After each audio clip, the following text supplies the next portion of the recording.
Gracias mucho para esta oportunidad. Es mi placer estar aquí hoy. El título de mi presentación es Increasing Youth Physical Activity Through Comprehensive School Physical Activity Programs. El título de la conferencia es Incremento de la actividad física en jóvenes a través de un programa de actividad física en la escuela integral. This is the United States, and I have indicated on the slide here where I work and live, and that is the state of South Carolina, Sur Carolina, see?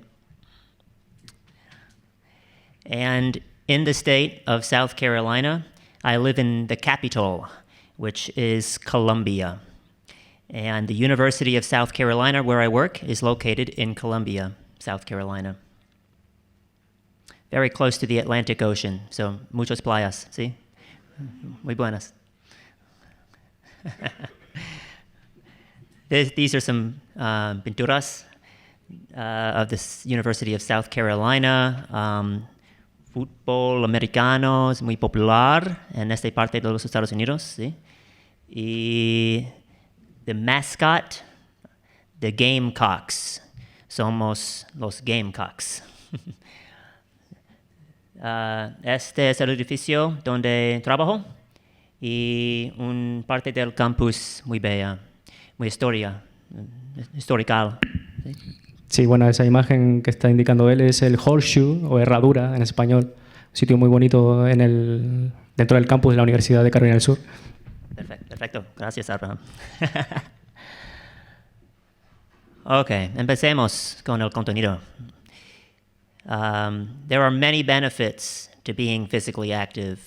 Most of you probably know about many of these benefits already. For children, many of the same benefits exist as for adults. And we know that being physically active helps children with their muscle development, their bone development. It helps to control weight and keep children with a healthy weight. It improves social emotional health. And it also improves cognition, memory, concentration, and other important tareas para las escuelas. On-task behavior and academic achievement have a correlation with physical activity in kids. And this is critical information because school policy revolves around academics more than it does health. Bueno. Los beneficios que tiene la actividad física en jóvenes están bastante acreditados, como por ejemplo las mejoras a nivel de muscular, de huesos, la mejora del fitness, el control de peso, la mejora de la salud emocional y mental. Y dos ideas que acaba de comentar el profesor WEBSTER es que los políticos tienen muy en consideración, sobre todo, que la actividad física va a mejorar cognitivamente a los niños, la memoria, la concentración y, sobre todo, que van a poder conseguir en las tareas el logro y el éxito en las mismas. Con lo cual, estas dos grandes ideas son los que a los políticos les empuja a aprovechar la actividad física en los niños. In the United States right now, there are guidelines and recommendations for the amount and type of physical activity that all youth should be getting every day. And right now, the guideline is that every day, children and adolescents should be accumulating 60 or more minutes, 1 hour or more, of mostly moderate to vigorous physical activity. That should be happening every day. And that guideline was established several years ago in 2008. And since then, many organizations and agencies across the United States have adopted that same goal. Existe en el Departamento de Salud de Estados Unidos unas guías, unas recomendaciones para los jóvenes, que es realizar 60 minutos de actividad física diaria y que pueda ser de manera moderada o vigorosa. Salió publicado en el año 2008 estas recomendaciones, pero actualmente en 2015 se continúa defendiendo que son necesarios al menos esos 60 minutos de actividad física para jóvenes. And now for la problema. Despite these guidelines and recommendations that are widely prevalent and widely disseminated, most youth do not meet the 60-minute guideline. And the data that are presented here were collected and published in 2008, and they are the most recent objective physical activity data that we have in the United States. The data were collected using the gold standard measurement for physical activity, which is accelerometers. And this study was critical in helping many people in the United States understand that we have a problem, and children and adolescents are not active enough in our country. They do not meet the guidelines. El problema principal que existe en Estados Unidos con los jóvenes es que no realizan esos 60 minutos recomendables. Hay una investigación en el año 2008 que acreditó que eso es así y que utilizó además los acelerómetros, que es un aparato que nos permite conocer la cantidad y la intensidad del ejercicio que realizan los jóvenes. Podemos observar en las gráficas, por ejemplo, en la primera, la que está a la izquierda, los niños de primaria de 6 a 11 años, donde el 50% de chicos no llegan a esa cantidad. Fíjense en la gráfica central, los chicos de secundaria tampoco llegan a esa cantidad, es muy pequeña, y sobre todo en high school, en edades de 16 y 19 años, todavía menos, con lo cual es un problema de partida bastante importante. At the same time, while we see low levels of physical activity in youth, we also see high levels of overweight and obesity. This is a trend that is not only true for children and adolescents, it is also true for adults in the United States. And in fact, over the last 40 or so years, there has been a precipitous incline, a big growth in the number of people across the United States who are overweight or obese. And so we see that there is, in fact, a correlation between the amount of physical activity that people get and also their weight status. More physical activity leads to better weight status. Less physical activity is correlated with worse weight status. Un tercio de los niños en Estados Unidos tiene problemas de sobrepeso y obesidad. Y en investigaciones recientes, este dato sigue incrementándose y además podemos decir que la actividad física está empezando a dar claves de que va a ser un medio muy claro para poder contraatacar este problema.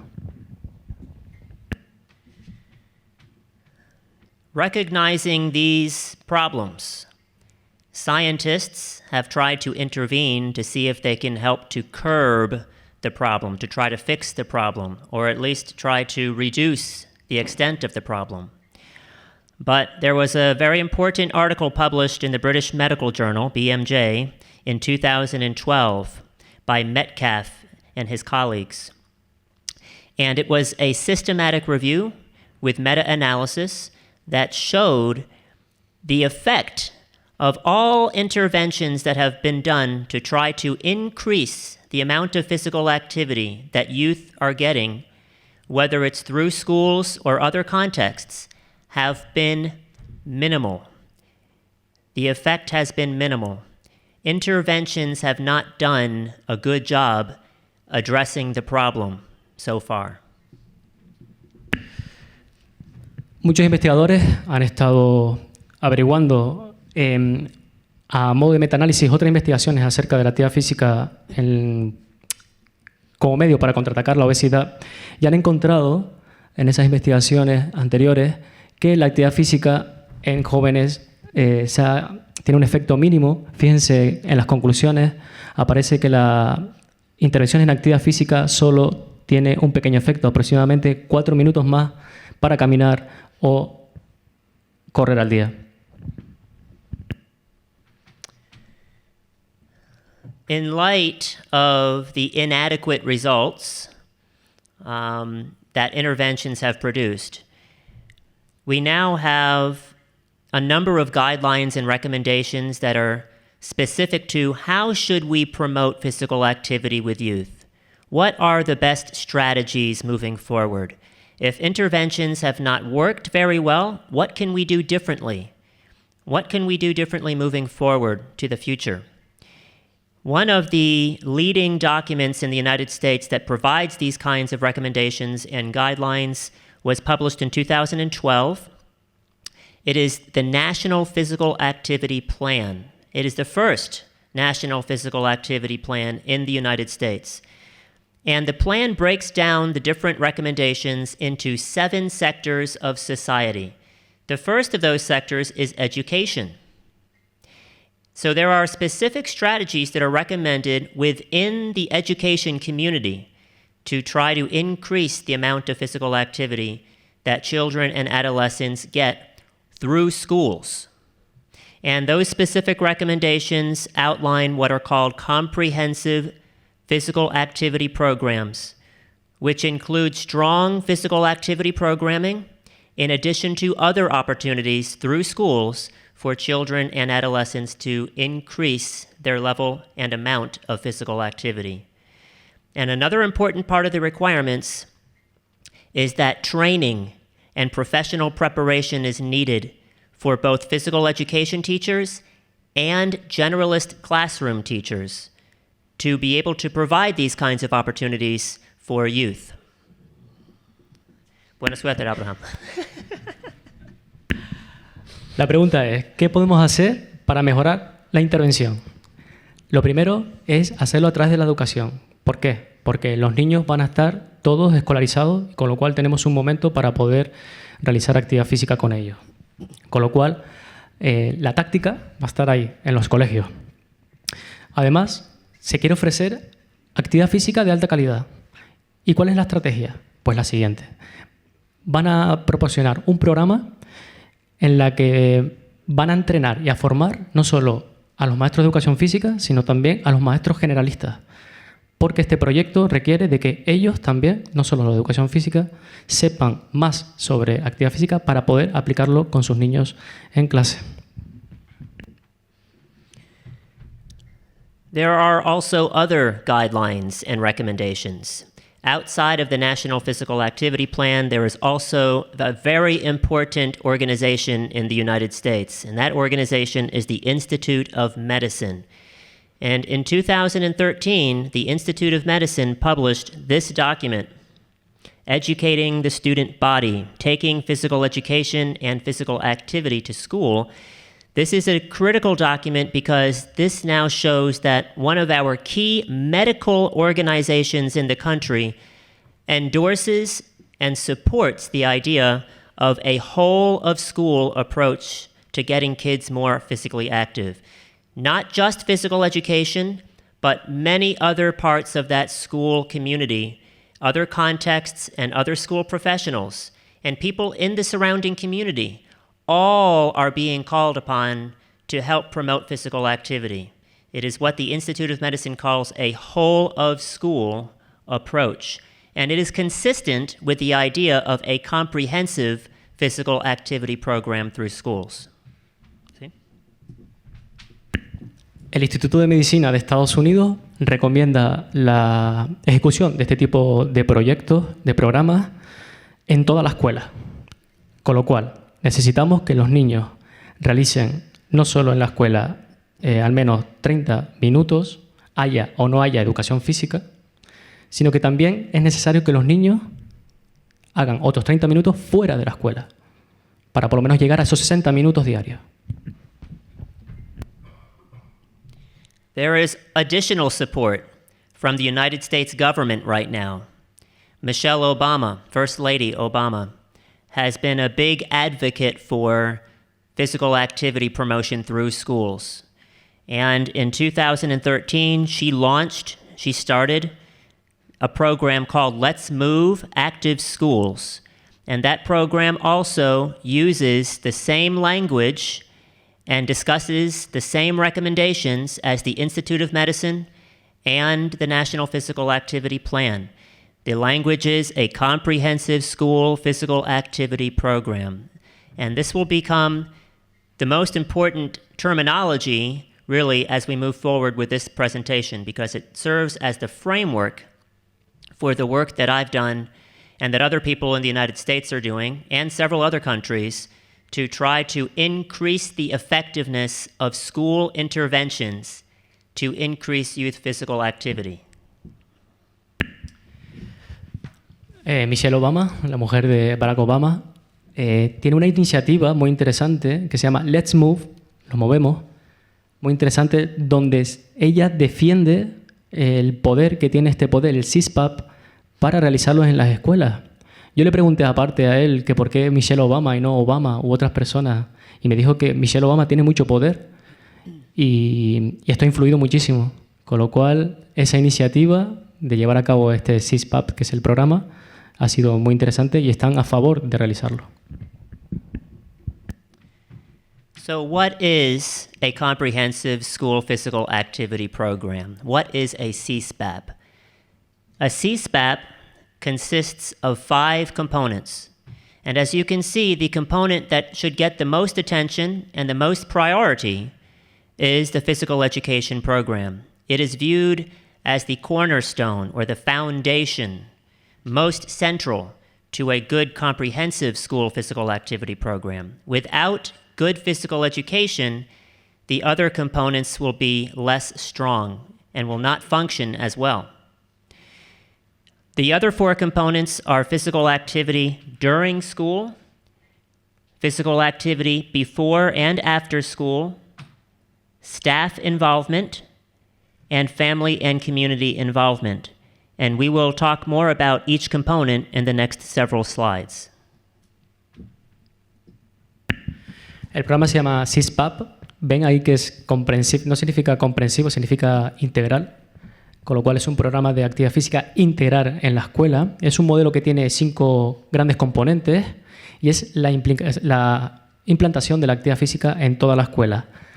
Para ello esos 5 componentes serían, en primer lugar, la educación física, la actividad física durante la escuela, la actividad física antes y después de la escuela, la ayuda de otros profesores, como por ejemplo personal de la administración, y también involucrar a familias y comunidades de Estados Unidos. This graphic illustrates the relationship between each of the 5 components of a CSPAP. And as you can see, again, it is important to emphasize physical education as central to this model. And then through a good physical education program, a quality physical education program, we should be able to strengthen the other 4 components, and in turn, each of the other 4 components strengthen physical education as well. So this is not to suggest that each component operates individually or in isolation. Rather, each component works and functions collaboratively as part of a program instead of multiple programs. It should be seen as one program with all of these important components functioning together. La manera de abordar el problema principal es a través de esos 5 componentes que acabo de comentar, y este modelo se centra básicamente en la educación física, y ellos piensan que la educación física de calidad va a poder mejorar a los otros componentes de este programa, con lo cual el papel de la familia va a ser muy importante, el de los maestros generalistas va a ser muy importante y el del resto de la comunidad también va a ser muy importante. Y gracias a ello, mejor calidad en la actividad física, mejores resultados e implicación de todo el personal que está alrededor de la juventud. So as part of a CSPAP with physical education as the cornerstone, there are really 2 major goals of a quality physical education program. Of course, there are many goals of physical education. But in summary, what a good program tries to do, as far as the guidelines in the United States, we want children and adolescents to leave school being physically literate. Physical literacy means that youth have the knowledge, the skills, and the dispositions or attitudes to lead healthy, physically active lives. That is a huge task for a physical education program. And there is really, at this point, very little data to support what physical education can do related to that first major goal. But it is an important goal, and people are collecting evidence and data to try to make sure that politicians understand that physical education is unique. There is no other program in school that is designed to accomplish these goals. The second goal of physical education is more in line with other CSPAP components. The idea is simply get kids active when they are with you. If you are teaching physical education, provide opportunities during class for children, for adolescents to move and to achieve moderate to vigorous levels of physical activity. Okay, so two major goals. One is more educational, and the other is more behavioral. La educación física tiene varios objetivos, pero ellos realzan dos. Uno va a ser una educación física para el desarrollo de habilidades, de conocimientos y enseñarles a los niños a tener una actitud activa en la vida. Y en el segundo lugar es que los niños tengan la oportunidad de poder realizar actividad física de moderada y alta intensidad. ¿Qué cantidad? Hasta un 50% de la sesión va a ser dedicada a este tipo de actividades. Yo personalmente, yo lo vi y sí, utilizan más o menos en torno a 10 minutos, 15 minutos con este tipo de actividades. ¿Quién decide que pueda ser hasta un 50%? El maestro. Pero es una recomendación, una guía. Cada uno decide si llegar hasta el 50 o que sea de menos. The second component is physical activity during school. These opportunities happen during regular school hours, but they are not inside of physical education. And one of the biggest recommendations focuses on all of the other teachers in schools. Because in most schools, there may be 1, 2, 3 physical education teachers, but between 20 and maybe 40 classroom teachers, generalist teachers, who also can play an important role in promoting physical activity. And in fact, in the United States, we'll see in just a little while, as we move forward with the presentation, many schools do not provide enough physical education related to guidelines. So getting kids active during their regular classroom time in other academic areas is one of the key components within physical activity during school. At the elementary or primary school level, recess also is an important opportunity for children to be able to be active, to choose to be active.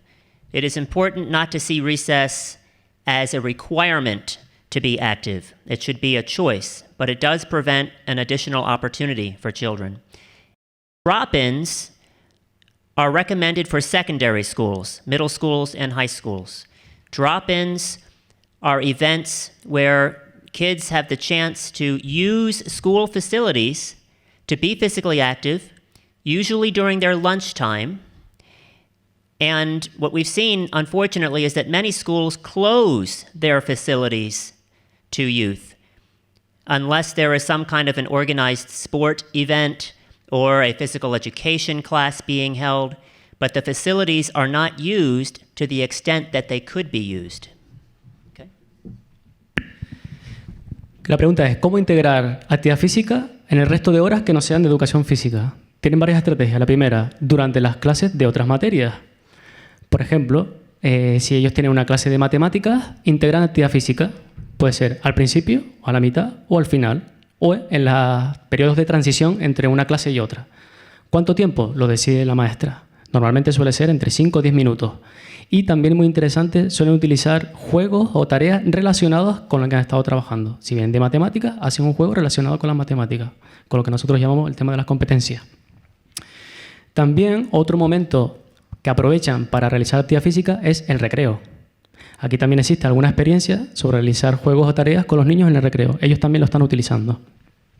Con lo cual, los maestros generalistas también están implicados.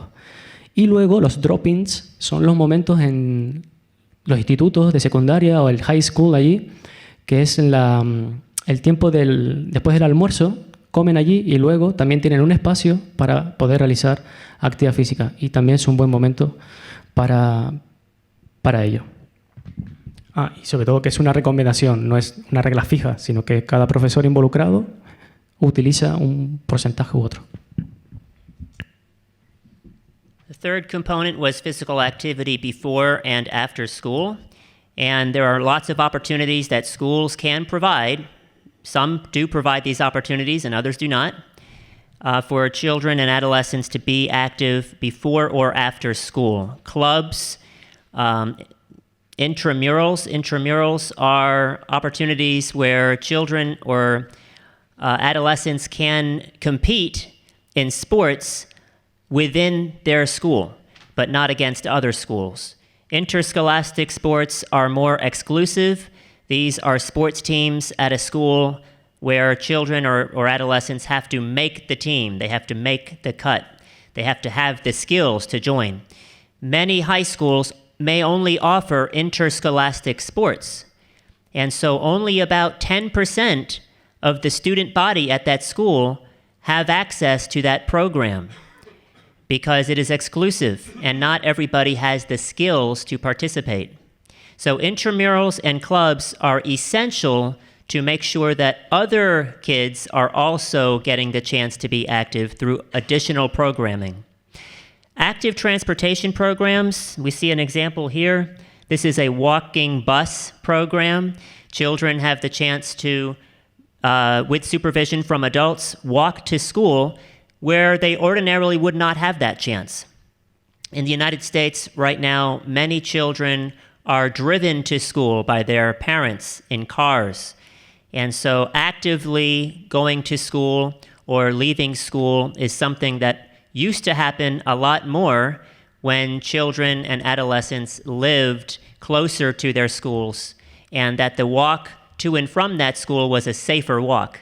Now we need programs that help to change the environment for children and other youth to be active. ¿Cómo y cuándo utilizar o cuándo los niños pueden realizar actividad física antes y después del cole? Pues mediante clubs, como tenemos nosotros, clubes, equipos. Los niños se apuntan a un equipo, allí también tienen. Luego, a través de actividades recreativas, donde ellos pueden participar, pero que no hay ningún tipo de competición de fines de semana ni nada.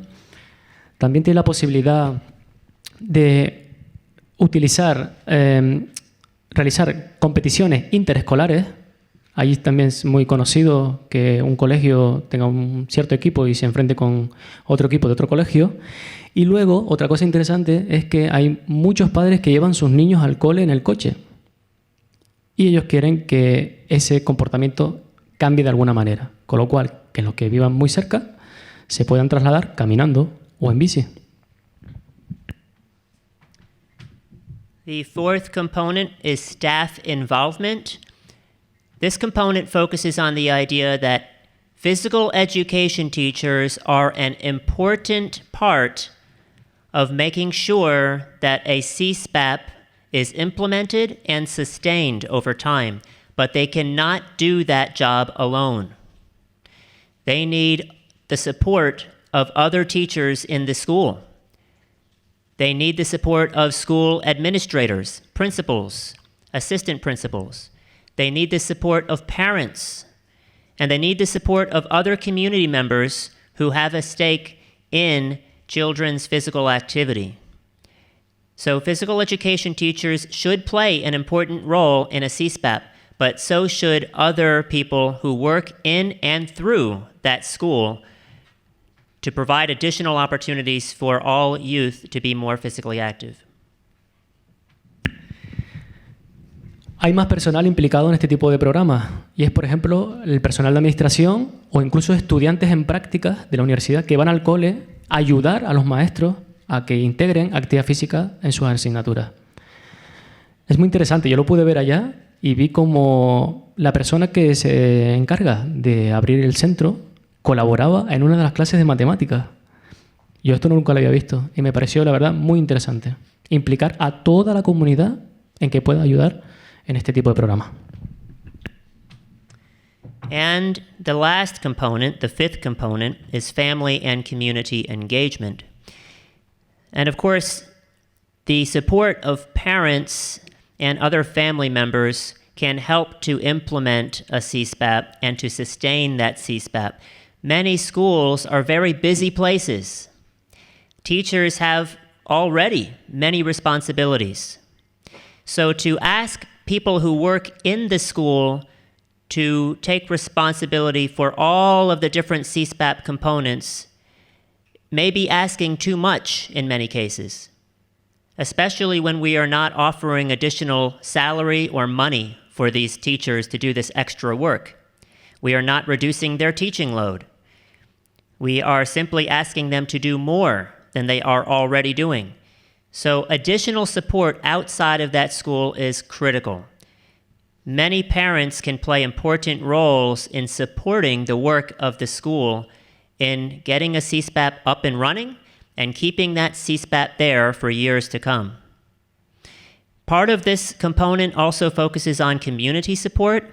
The example on the slide, for example, this is the YMCA of America. Everybody, YMCA. Right? Abraham? And the YMCA, there are YMCAs all over the United States and other organizations where there already are programs that work with children.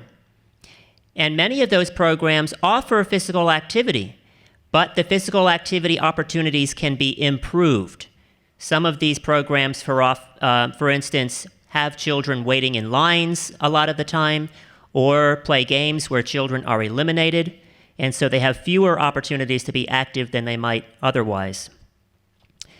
Special events at schools are important too. We can, through a school, have families come to the school and participate in physical activity events.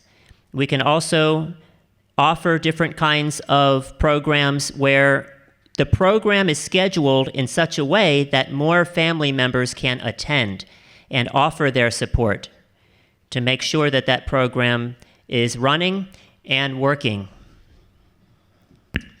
Otro de los componentes principales del CSPAP es la implicación de la familia y de la comunidad.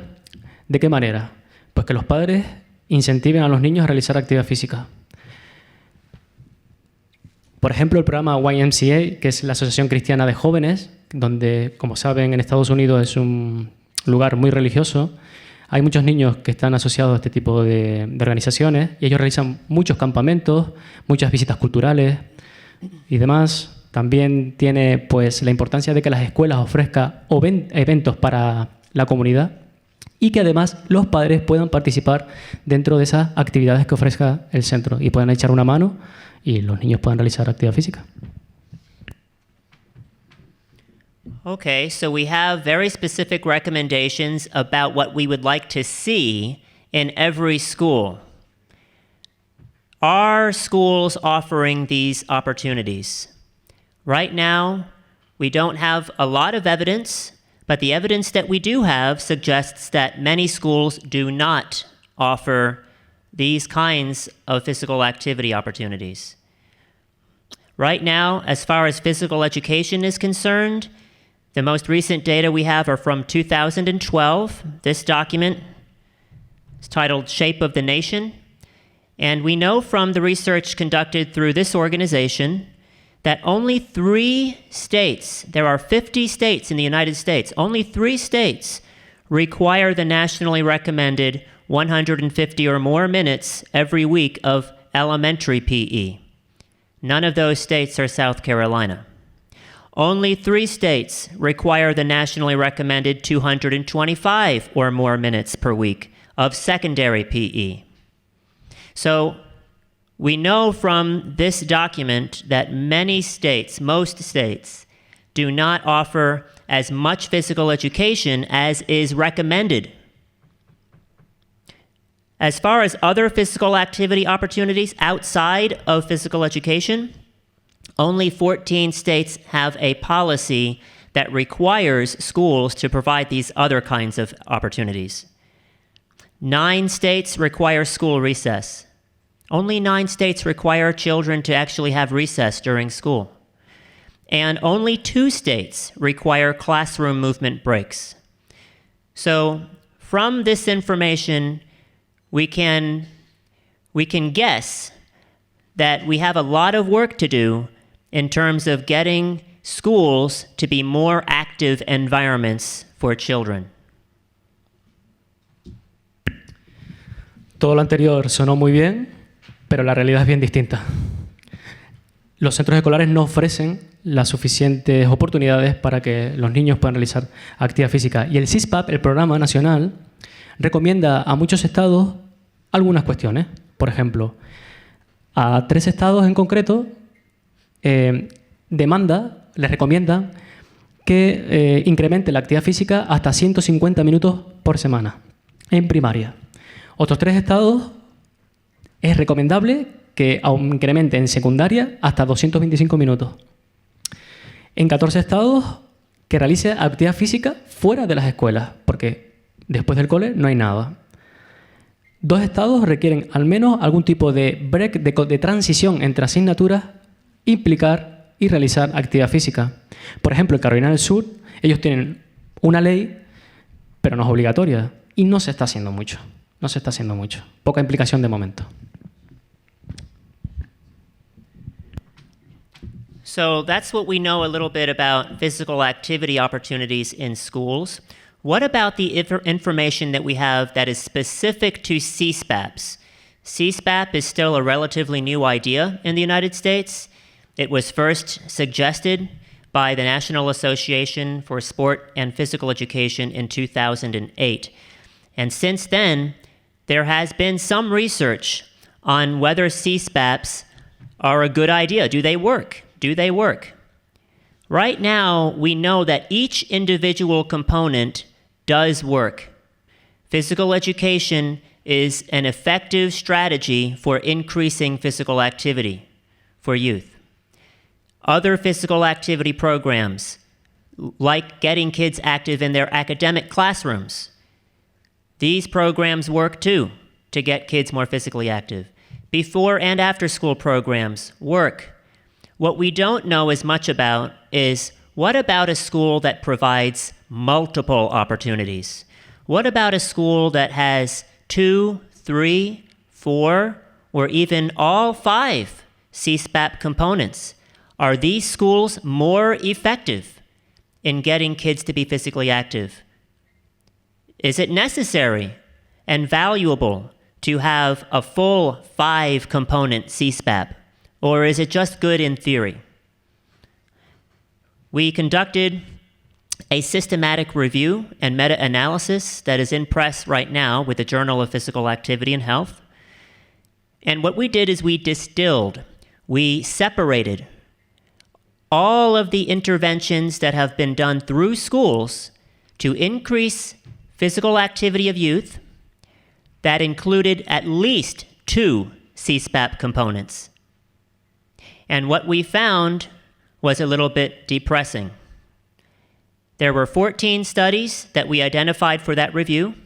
So first of all, not many interventions have been done to test multi-component efforts to get kids active. And secondly, the interventions that have been done have been minimally effective, which is unfortunate. And the third problem is that most of the literature, most of these studies that were reported, that we reviewed, did not include detailed information about the implementation process. So we do not really know the reasons why these interventions have not worked very well. And in the United States, we use the term process evaluation. We have not evaluated the process of implementing CSPAPs using good methods that help other people learn about what to do or what not to do moving forward.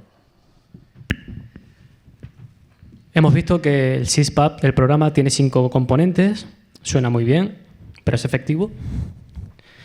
Están empezando a realizar investigaciones, la primera en 2013, está dando indicaciones que cada uno de esos componentes está teniendo importancia a la hora de poder incrementar actividad física en los niños.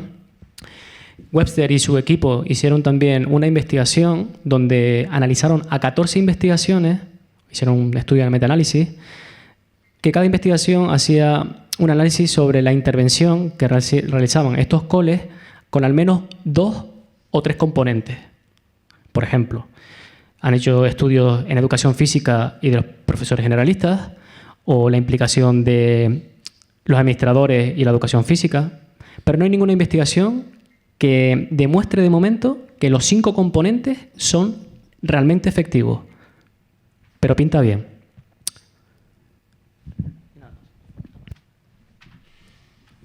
Okay, so we'll transition a little bit now to my current research, which is based on all of the information that's already been presented in this presentation.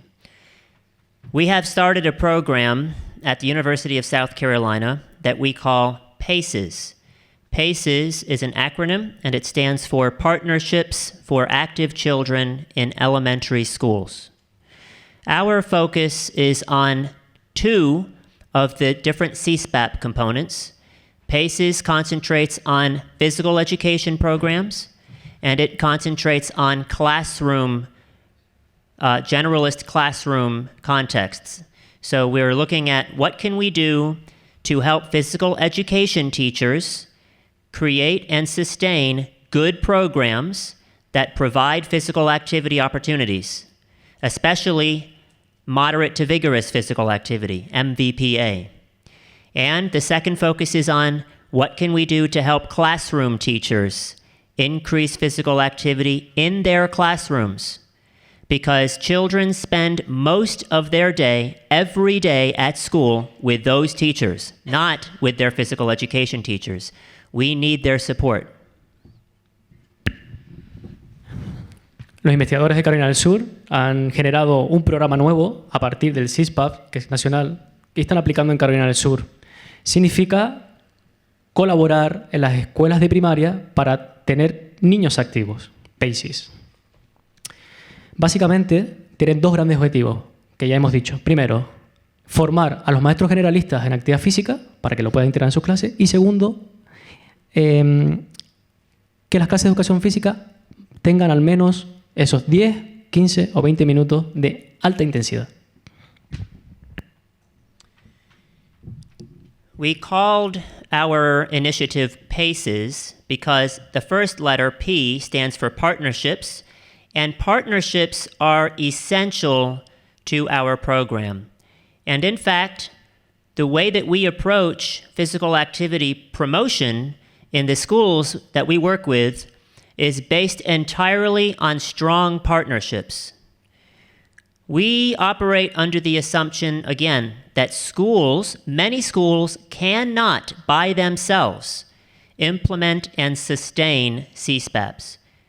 They need external support, support from people outside of that school system.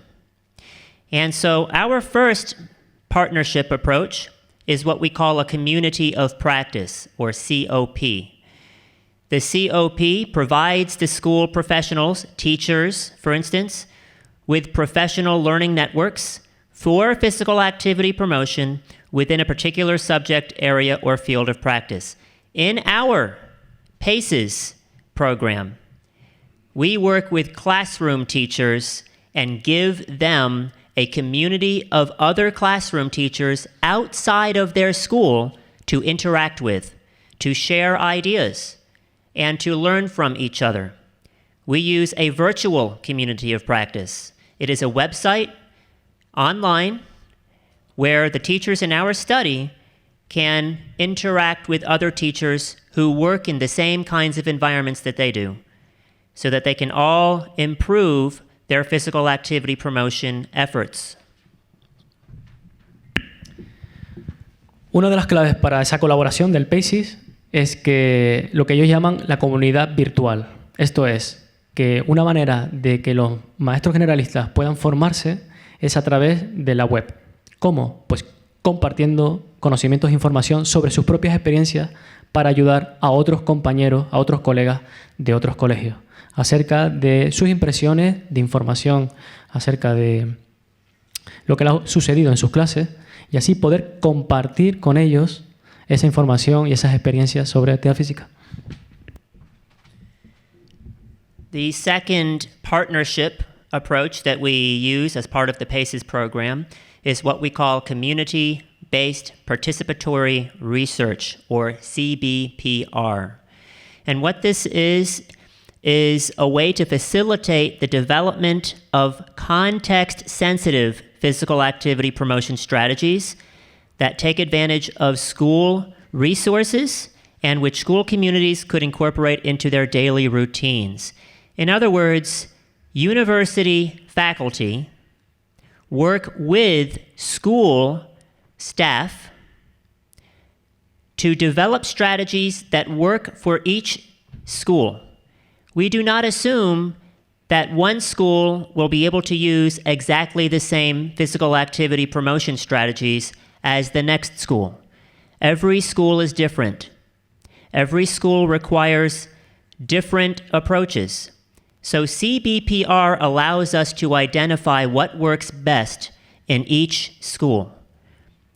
And we use different strategies in different schools depending on teachers' preferences, the resources that each teacher has at his or her disposal, and the kinds of support that that school already has or does not have.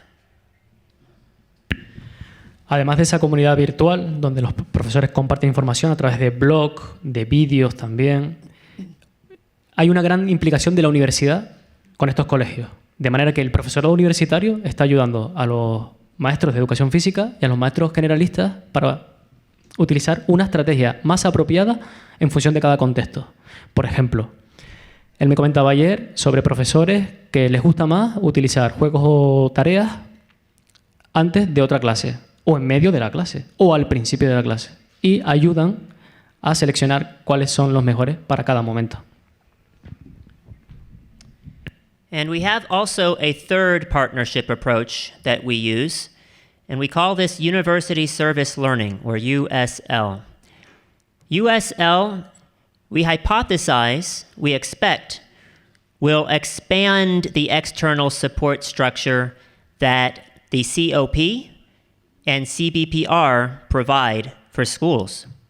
We believe that we can help schools even more if we allow teachers to take a back seat and let some other people do the work for them.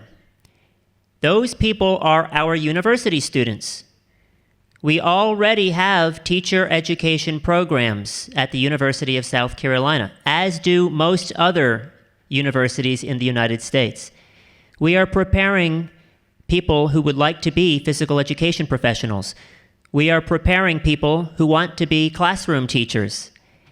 And we are currently sending pre-service classroom teachers out to our schools that are working with us as part of the PACES initiative.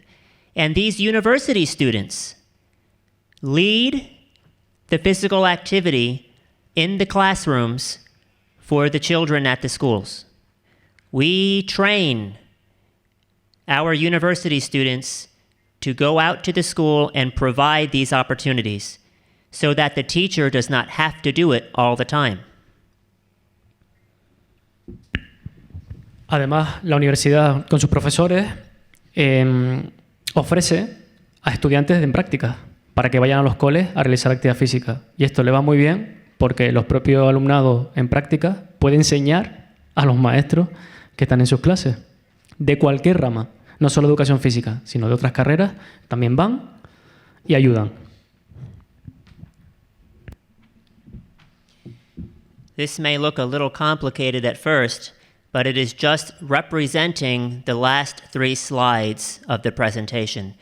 We have 3 partnership approaches that we use: COP, or Communities of Practice, CBPR, Community-Based Participatory Research, and USL, University Service Learning. We expect that the COP will provide external support for teachers in the PACES schools that we are working with. We then expect that CBPR will add additional support because it will help the teachers develop context-sensitive strategies, not just look at what other teachers in other schools or classrooms are doing. Because I might be a teacher in one school and I see that there's a great idea in this community of practice that someone has put on the website, and I want to adopt that idea, I want to use it, but I need to figure out how to change it for my specific context. So through CBPR, we believe that teachers are more likely to adopt some of the other ideas that teachers are using. And finally, we expect that University Service Learning, USL, will continue to expand that support system for teachers. We believe that sending university students to do some of the work for teachers will make physical activity promotion even stronger in these schools. Este modelo, lo que ven ahí en el gráfico, relación sobre los 3 claves de colaboración que les acabo de comentar, que además el PACES va a ser una gran estrategia como manera de poder aplicar el CISPAP en Carolina del Sur y que ha sido estudiado y comprobado por el equipo de investigación de COLLIN WEBSTER. Okay, so let's talk about what we're doing as scientists, as researchers, investigadores. ¿Sí? We are conducting a pilot study right now. This is a 2-year study. This is not a funded study. We do not have money for this study. Any resources that we have came from previous studies that were funded and from the support of many doctoral students, many faculty, and other people who have helped us to collect data, to manage data, to analyze data, and write the reports. So this has been a team of about 20 people over the last year and a half so far, and we have half a year, one last semester of data collection in the spring 2016. The pilot study consists of 4 schools. 3 of those schools are receiving parts of the PACES intervention. The 4th school is a control school. They do not receive any of the parts of the intervention. We are working with 12 classroom teachers, 3 classroom teachers per school, and also 2 physical education teachers. One of those physical education teachers works at 2 of the intervention schools, and the other PE teacher works at the 3rd intervention school. The grades that we're working with are grades 1, 2, and 3, and it is the same as in Spain. Children in these grade levels range from ages 6 to 9, and we have 168 children in our study at baseline. Now, this is the number of children that started 1.5 years ago. So this was in fall 2014.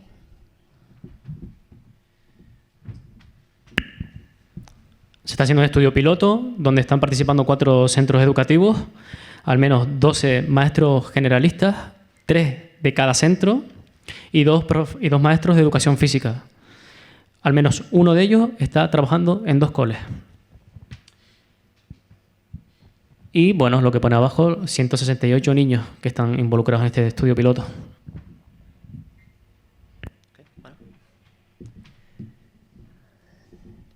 This shows the 3 intervention schools in our study, and we collected baseline data at all 3 schools and the 4th school, our control school, in the fall of 2014. And then starting in the spring of 2015, School 1 received the first PACES partnership approach, the COP, or Community of Practice. School 2 received the Community of Practice and CBPR, and School 3 received all three. Okay? The following semester, which was this semester, fall 2015, we added a component to these two schools, and this one stayed the same. And next semester, spring 2016, all three intervention schools will receive all three intervention approaches.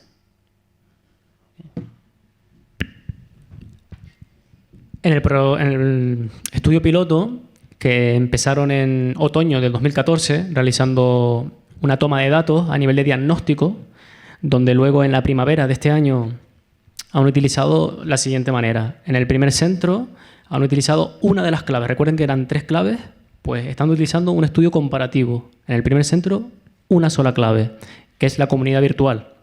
En el segundo centro, la comunidad virtual y el profesorado universitario. Y en el tercer centro, las 3. Comunidad virtual, profesores universitarios y estudiantes en práctica.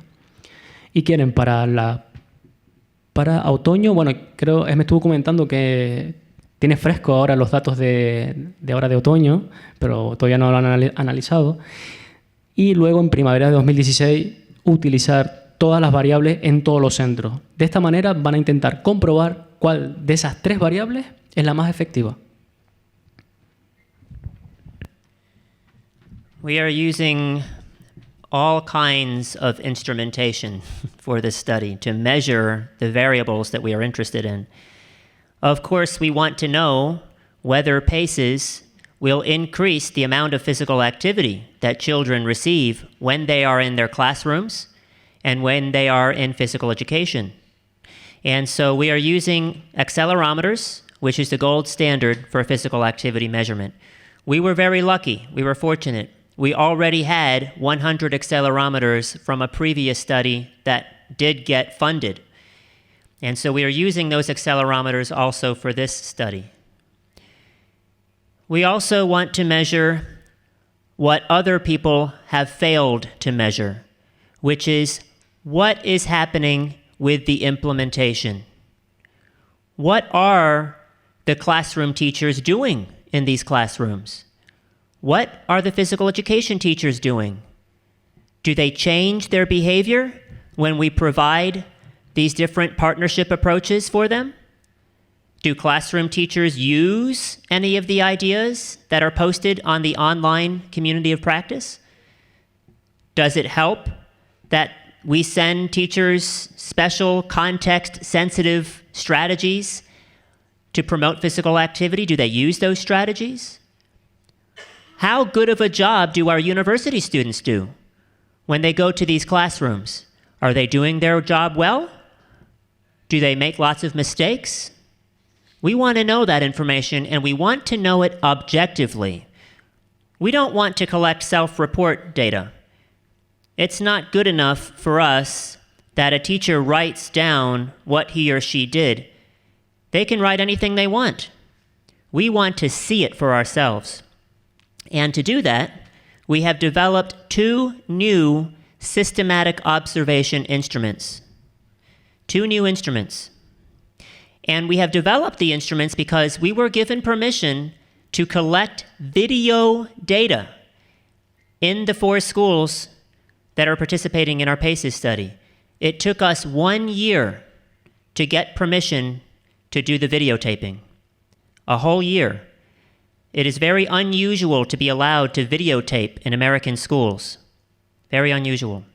But now that we have that access, we have taken advantage of it. And we have used the videos to figure out how to observe the kinds of things in physical education that should promote physical activity in children. And also the kinds of things that would happen in a classroom that would promote physical activity for children. The 2 instruments, SoFit Plus and SoSmart. En la parte de mediciones, en este proyecto de estudio piloto, utilizan en primer lugar acelerómetros, que como ya dije al principio, es un aparato que se ponen los niños en un cinto Y eso ayuda a recopilar información a nivel de cantidad y de intensidad que ha utilizado ese niño durante toda la jornada. Se suele utilizar más o menos 3 veces cada semestre al mismo niño y toma mediciones de al menos 20 a 25 niños. Un dato curioso es que cada acelerómetro cuesta unos $300 y tienen en sus manos 100, con lo cual se han gastado más o menos unos $30.000 solo en equipos para poder realizar mediciones. Además de contar con esta información, han diseñado, han construido 2 instrumentos de observación porque además están grabando las clases, tanto de educación física como las clases generalistas, y necesitan un instrumento para saber qué es lo que está ocurriendo. Y están con el primer lugar el instrumento, el SOFIT, que es uno de los instrumentos para educación física, y el SOSMART para las clases generalistas. Otra curiosidad es que han necesitado también los permisos de los padres, el consentimiento informado, y me ha dicho que han estado hasta incluso 1 año para obtener dichos permisos y que no tienen el de todos, con lo cual esto también dificulta un poquito la investigación en la escuela.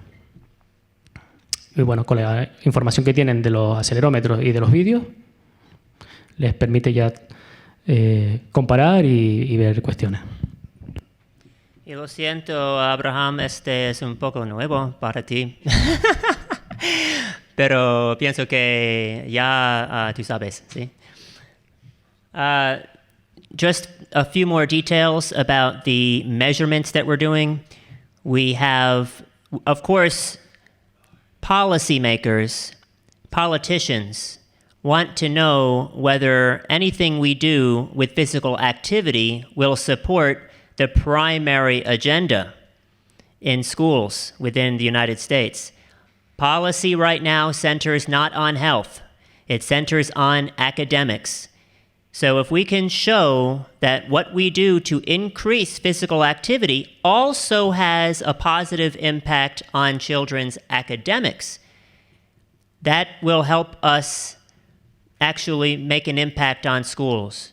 If we don't show that our study is increasing children's academic performance, it is less likely that other schools will adopt our program because it will not have political support, and that is absolutely critical. So we are collecting information on how well these children do in schools. We look at their school attendance, we look at their discipline referrals, and we also look at their standardized test scores in reading and math. We also are conducting interviews with pretty much everybody who is involved with PACES. This information gives us feasibility information. How feasible is PACES? Maybe it works to increase physical activity, but maybe people hated doing it. Maybe the teachers didn't enjoy being participants in our study. Maybe they did. We want to know their perspectives. We want to know the perspectives of the service learners, the university students. What was the experience like for them? Did they feel like they were successful? Do they feel that when they graduate, that they might use some of these strategies when they have their own classrooms? All of this information is also critical to understanding the implementation process. And again, virtually all of the past intervention studies that have been reported have failed to provide this important information. So we are putting a lot of emphasis on it. ¿Sí? Otras fuentes de información que tienen, no solo lo de los acelerómetros, los vídeos. Además, les interesa mucho conocer el rendimiento académico a través de exámenes, de asistencia y demás. Y otras cuestiones importantes a analizar son las entrevistas a todos los agentes que han participado. Profesores de educación física, los generalistas, el personal que ha estado presente como los estudiantes en práctica, profesorado universitario. Se realiza entrevistas. De esa manera van a poder triangular muy bien los resultados y obtener datos interesantes, resultados interesantes.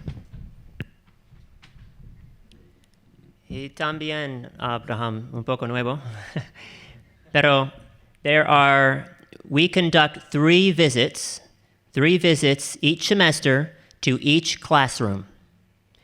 So we would like to make more visits, But since we don't have money, we are limited. Ideally, we would like to make at least 5 visits to every teacher every semester. But we are doing our best, so we see each teacher 3 times in the fall, 3 times in the spring, 3 times the next fall, 3 times the next spring. So we'll see each teacher 12 times during our pilot study.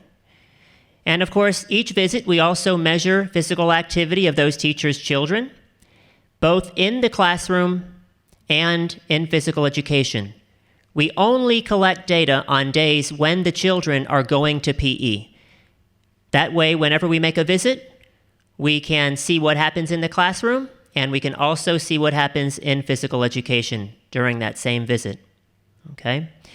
We videotape every time we go out to the schools. Every time. We collect school performance data, academic test scores, school attendance, discipline referrals at the end of every semester. We collect that information from the school's main offices. We conduct interviews with each teacher at the end of every semester. And we also conduct focus group interviews with the service learning students, the university students. We do that at the end of every semester. And we conduct one interview with each service learning instructor, the person who teaches the service learners how to promote physical activity in elementary classrooms. Lo que acaba de explicar es un poco la planificación a realizar para poder recoger datos. Entrevistas, ¿cuándo? Pues una vez en el semestre, o también realizan grupos de discusión entre los diferentes profesores, o también realizan pues 3 visitas a cada profesor por semestre donde los graban y demás. Un poco la planificación de cómo llevar a cabo esa recogida de datos a lo largo del semestre. We have a lot of data to analyze, and we have only just begun. So many of you may be asking, how well does PACES work? And which components, which partnership approaches are the most effective? And have the teachers changed their physical activity promotion behaviors? We don't have the answers to those questions yet. We'll be using all of our time in the spring 2016 and the summer to find out the answers to those questions and report our information in academic journals. For now, I can tell you that we have initial results that look at the amount and type of physical activity that kids are getting in the first year of the PACES study. So we can compare baseline, that's fall 2014, to the first semester of implementation, which was spring 2015. And what we see here in this slide are the results across all schools in our study, all 4 schools. And we wanted to see changes first in the physical education lessons, okay? Changes in physical education lessons. Our accelerometer data help us to see the amount of time and the percentage of time that kids are sedentary, the amount of time that they are in light activity, and the amount of time that they are in moderate to vigorous physical activity, or MVPA. And as you can see from this slide, the results so far in physical education are promising. All of the changes have happened in the direction that we would like to see. Again, the primary focus in physical education was to increase MVPA. And so although there is a slight decrease in light PA, we see a much bigger increase in MVPA, which is exactly what we're looking for. We also see a slight decrease in sedentary time. So far, across all schools that have received one or more of our PACES components, our PACES approaches, we have had positive results. This slide focuses on what happened with physical activity in the first year of PACES in the classrooms, in the generalist teacher classrooms. Again, all of the results so far are promising.